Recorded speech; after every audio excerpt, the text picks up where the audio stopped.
Olga Schultz-Mauger disappeared on September 17, 1964, in Fremont County, Wyoming. She was 21 years old. At the time, she and her husband Carl Mauger were on the 6th day of their honeymoon, a hunting trip that had taken them deep into the Wind River Range. They had spent several days camping near the Ingle Camp area, now known as Togwotee Mountain Lodge. The couple had married earlier that month in Casper, Wyoming, and decided to spend their honeymoon outdoors, fishing and hunting elk. Friends later said that the trip suited them. Both had grown up around the outdoors and knew how to live off the grid. According to Carl, they left camp late that morning to look for elk tracks near a ridge a few miles from the lodge. Olga wore a gray pullover sweater, a blue men's shirt, brown riding breeches, and tall laced boots. She carried a small canvas bag with sandwiches, a few personal items, and about $30 in cash. After walking for about an hour, they stopped near a clearing. Olga said she felt tired and told Carl to go ahead up the hill to check for tracks while she stayed to rest. Carl said he climbed to the top, looked around, and came back about 30 minutes later. When he returned, Olga was gone. He called her name for several minutes, thinking she might have gone into the trees or moved to another spot. When she didn't answer, he searched the area but found no footprints other than their own. The ground was dry and hard. There were no signs of struggle, no torn fabric, no broken brush. After an hour of searching, he returned to camp and reported her missing to a ranger around 3 in the afternoon. Searchers arrived that evening. Deputies, volunteers, and guides from the lodge combed the hills and streams. Over the next 3 days, more people joined, including professional trackers and a helicopter crew from the State Patrol. They found nothing. No clothing, no bag, no signs of a fall or animal attack. Dogs followed a scent for about half a mile north of the ridge before losing it. By the 4th day, rain moved in and erased most of the tracks. The search continued for another week before being scaled back. On September 28, 1964, the Fremont County Sheriff's Office listed Olga Schultz-Mauger as missing and presumed lost in the wilderness. Carl gave several statements to police. He said Olga had been quiet that morning but not upset. They had not argued, and she seemed fine. When asked if she might have walked away, he said no. She didn't even take her jacket, he told reporters. She was sitting there 1 minute, and when I came back, she was gone. Olga had grown up in Casper and worked as a stenographer in an insurance office. People described her as reliable and serious.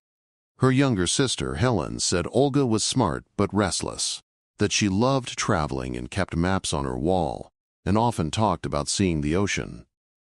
She met Carl in early 1963 at a dance, and they married less than a year later. According to her family, Olga had second thoughts before the wedding but went through with it anyway. When she disappeared, newspapers covered it for weeks. Some reporters hinted at foul play, but police never found evidence of a crime.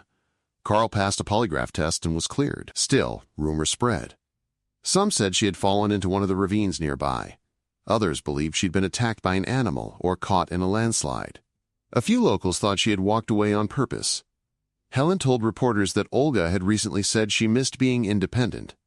She said marriage wasn't what she thought it would be. Helen said later, "But I never imagined she'd just walk off." After the official search ended, Carl stayed in Wyoming for a few months, returning several times to look for her. He always came back empty-handed. In 1965, he sold their car and moved back to Nebraska. For years, he continued to respond to occasional police inquiries, but by the early 1970s, the case was cold. 7 years after Olga's disappearance, Carl divorced her in absentia. The court declared her presumed dead. He later married another woman named Diane, someone he had known before Olga. They had no children. Olga's parents both died in the 1980s, never learning what had happened to their daughter. Helen, her sister, kept in touch with police for decades but heard nothing new. By 1990, Olga's photo was part of several missing person archives, later added to federal databases when the cases were digitized. Her file sat for years in Fremont County, marked inactive, one of hundreds of unsolved disappearances in the region. In August 2021, nearly 57 years after she vanished, the Wyoming Division of Criminal Investigation received a call from a genealogy research group in Florida. They were assisting a county coroner in identifying an elderly woman who had died in a nursing home near Clearwater in 2020. The woman had lived under the name Olga Martin. She had no surviving family, but her paperwork seemed unusual. Her Social Security record began in 1965 in Jacksonville, Florida, issued as a new number, not a transfer. The birth date matched exactly, November 3, 1913. The coroner had taken a DNA sample before burial. When researchers compared it to a public DNA profile from a distant Schultz relative, the match came back positive. The woman buried in Clearwater was Olga Schultz-Mager, missing since 1964. Records found after her death showed that Olga had reached Florida only months after disappearing. A bus ticket stub found in her belongings placed her in Denver that October. From there, she likely traveled south through Texas before arriving in Jacksonville. By early 1965, she was renting a small apartment and working as a typist for a construction company. 2 years later, she applied for new identification using the name Olga Martins. In 1968, she married Richard Martin, a Navy veteran from Pensacola. They had one son, born in 1970. Richard died in 1998, and Olga lived alone for the rest of her life. Her neighbors described her as polite, quiet, and punctual. One said, "She kept to herself, always friendly, but she never talked about her past." None of her friends knew she had ever been reported missing.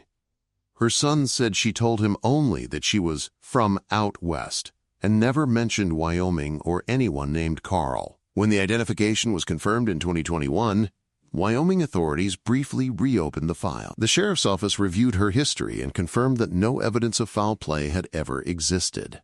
Since she had died of natural causes, the case was closed permanently. By then, Carl and his second wife were both dead. Carl had passed away in Nebraska in 2003. His relatives declined interviews, though one niece said, if he knew she was alive, he never told anyone. For Helen, who was in her 80s when she learned the truth, the news brought relief and sadness. She always said she wanted to see the ocean, Helen told a reporter. She really did it. I just wish she'd let us know she was okay. Investigators reviewing the case concluded that Olga likely planned her disappearance, or at least considered it, before leaving on the trip. Coworkers remembered her asking once how hard it would be to start over somewhere warm, and one said she had mentioned Florida specifically. The decision to leave during the honeymoon may have been spontaneous, triggered by regret or anxiety.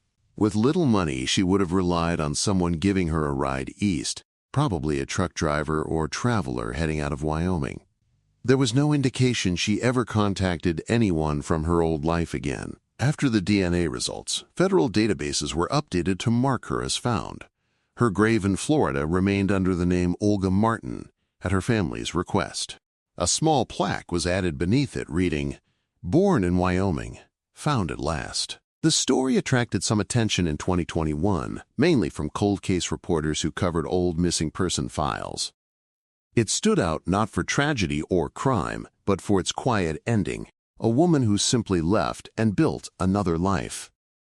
One retired detective who reviewed the file summed it up in one sentence. She wasn't taken, she wasn't lost. She just walked away. In Florida, Olga's life had been unremarkable but stable. She worked, paid taxes, raised her son, and retired in the late 1980s.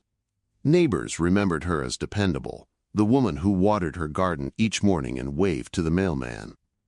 When news of her past finally surfaced, her son released a short statement. She was a good mother.